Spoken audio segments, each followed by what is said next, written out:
Ang lola sa video ay multo. Isang taon na siyang patay nang kinuha tong video na ito. Multo kaya o demonyo? Nagtrending ang video na ito kung saan yung bata ay nagfi-film ng selfie video na biglang may lola na sumulpot sa side niya.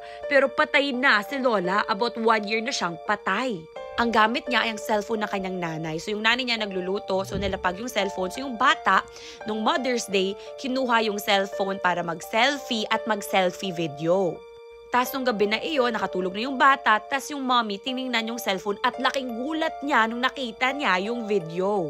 Kasi nakita niya yung kanyang patay na nanay sa video with her son. Mga 1 taon na namatay yung nanay niya. So saan nang galing si Lola? Multo ba niya yun? Or pwede ring demonyo na nagde-disguise as Lola?